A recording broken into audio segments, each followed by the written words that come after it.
I woke up to a sound I did not like. A deep groan, metal against metal, coming from somewhere below the floor of the Royal Transport. My name does not matter much in this story.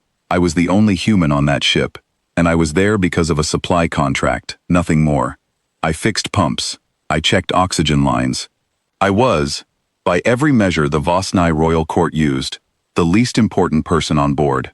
The Vosnai were an old species, older than most starfaring civilizations I had heard of. They looked something like a cross between a mantis and a heron, tall and thin, with plated skin that shimmered faintly blue under certain lights. Their entire society was built around one idea. The bloodline of the Queen was sacred. Everything else came second. I was walking to the engine bay when the ship shook again, harder this time. Alarms started. A high, thin sound that made my teeth hurt. I grabbed a railing and looked down the corridor. Vosnai crew were running, but not in a panicked way. Even in danger, they moved with strange formality, like everything had a proper order. An officer named Sethriv, one of the few who ever spoke to me directly, came around the corner. His plated face did not show much expression, but his voice was tight. Human, the lower deck has flooded with coolant gas. The nursery chamber is on that deck. I did not know what a nursery chamber was. Not exactly, but I understood the word flooded, and I understood fear when I heard it, even in an alien voice. How many are down there? I asked.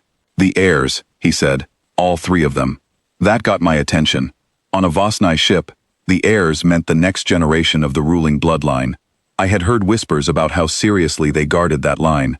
I did not know yet how seriously. Where is the medical team? I asked. Poisoned by the same gas. 2 are unconscious. The others are still climbing down, but the coolant vents faster than they can move in those corridors. I looked past him toward the stairwell leading below. Thick gray vapor was already curling up from the lower steps like fog rolling over a hill. Here is the part where, if this were a different kind of story, I would tell you I thought carefully and made a wise decision. The truth is simpler than that.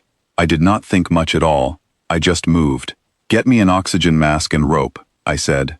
Now. Sethriv stared at me for one long second. The kind of pause that told me humans breaking rank was not normal here. Then he turned and shouted to another crewman. While they found the mask, I checked the environmental panel on the wall. I had spent weeks fixing pipes on this ship. I knew the coolant system better than most of the crew did, because it was Earth-designed equipment, sold to the Vosnai as part of an old trade deal. That detail would matter more than anyone realized yet. The mask came. It was built for a human face, thankfully, part of my emergency kit. I strapped it on, grabbed a coil of cable, and started down into the fog. The gas was cold and it stung my eyes even through the mask seal. Visibility dropped to almost nothing after the 3rd step. I kept one hand on the railing and counted the stairs in my head. The way you count things when you cannot see, and you need something to hold on to besides fear. At the bottom, I found the nursery chamber door half open, jammed on something. Through the gap, I could see 3 small shapes curled together in a padded enclosure. Young Vosnai, barely taller than my knee, their plating still soft and pale, not yet hardened like the adults. They were coughing, weak but alive. I do not want to make this sound heroic in the way stories usually do. I was scared. My hands shook, but there was a simple problem in front of me, and I am good at solving simple problems, even when they are terrifying. The door was jammed by a broken support strut. I braced my boot against the frame and pulled with everything I had. It gave, suddenly, and I stumbled back into the gas-filled corridor. I coughed hard even through the mask. Inside, I found a smaller supply mask meant for a single Vosnai adult. It would not fit 3 children. So I did the only thing that made sense to me. I took off my own mask, tore a strip from my jacket, and made a rough seal over the supply mask, splitting the airflow as best I could between 2 of the smallest airs, cupping my hand for the 3rd, and holding my breath in turns. It was not clean. It was not elegant. But it worked long enough. I do not remember all of the climb back up. I remember the burn in my throat, the weight of one small alien child against my chest, the other 2 clinging to the mask between them, and Sethriv's voice shouting something in Vosnai from above, guiding me toward the light. When we broke through into clean air, I collapsed against the wall of the corridor, coughing so hard I thought I might be sick. Crew members swarmed past me toward the children, checking them, murmuring words I did not understand, but recognized the tone of relief.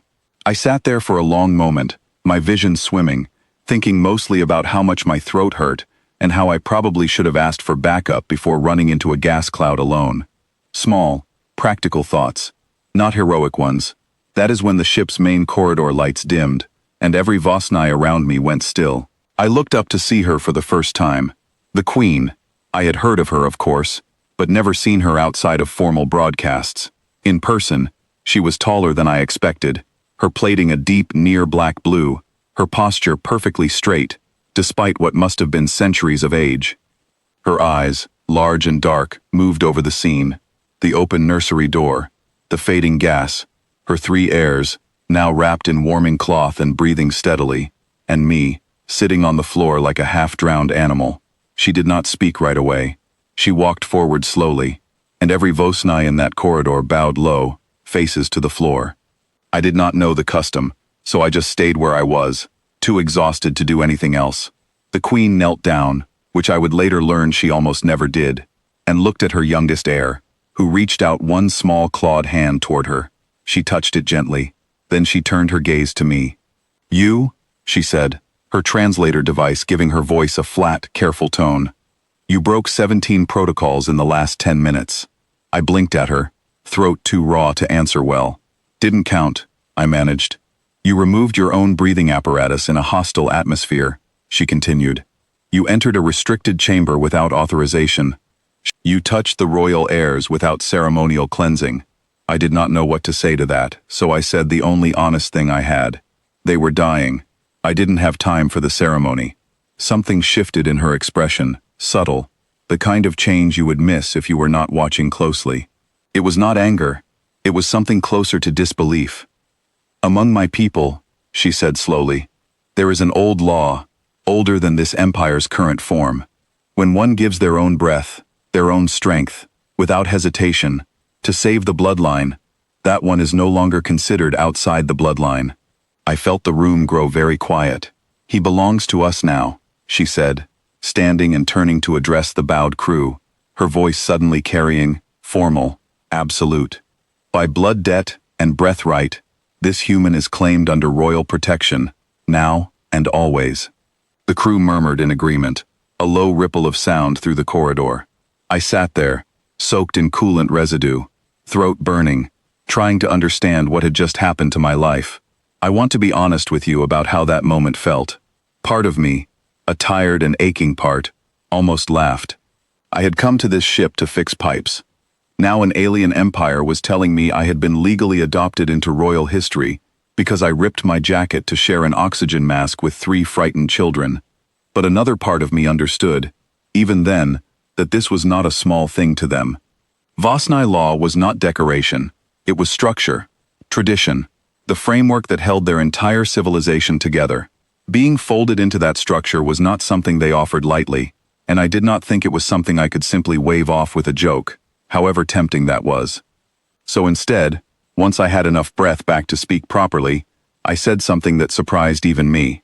"I'm grateful," I told the Queen, meeting her eyes as steadily as I could manage. "But I'd like to understand what belonging means to your people, before I agree to wear the title."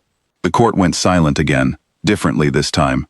Sethriv, still bowed nearby, lifted his head just slightly, watching me with something like alarm. The Queen studied me for a long moment. "You question the honor." "I question the shape of it," I said. "I didn't do what I did to gain anything.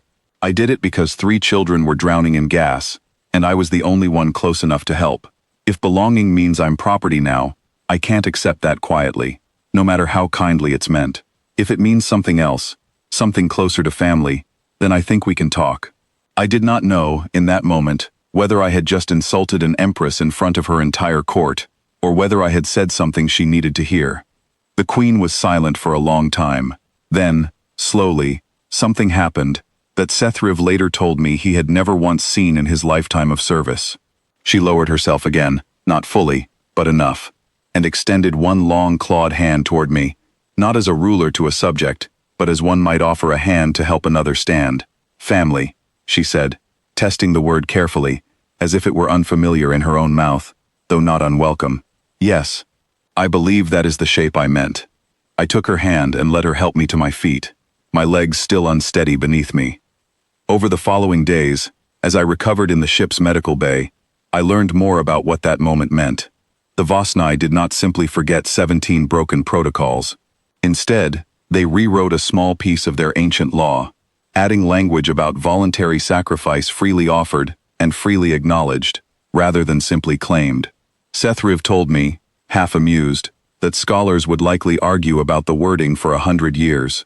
The 3 heirs recovered fully. The youngest one, I was told, insisted on being carried past my medical bay window each morning so she could press her small hand against the glass. I never did learn if that was custom or just a child's stubbornness, and honestly, I liked not knowing. Some things are better left as they are, simple and warm, without over-explaining them. As for me, I did not become royalty in any grand sense. I did not sit on thrones or wear ceremonial plating. I kept fixing pipes, mostly, because that is what I knew how to do well. But something had changed in how the crew looked at me, and in how I looked at them. I think about that night sometimes, the fog, the burning in my throat, the small weight of a frightened child against my chest. I did not do it to be claimed by an empire. I did it because it was the only thing to do. But I have come to understand something since then, something I did not expect to learn so far from home.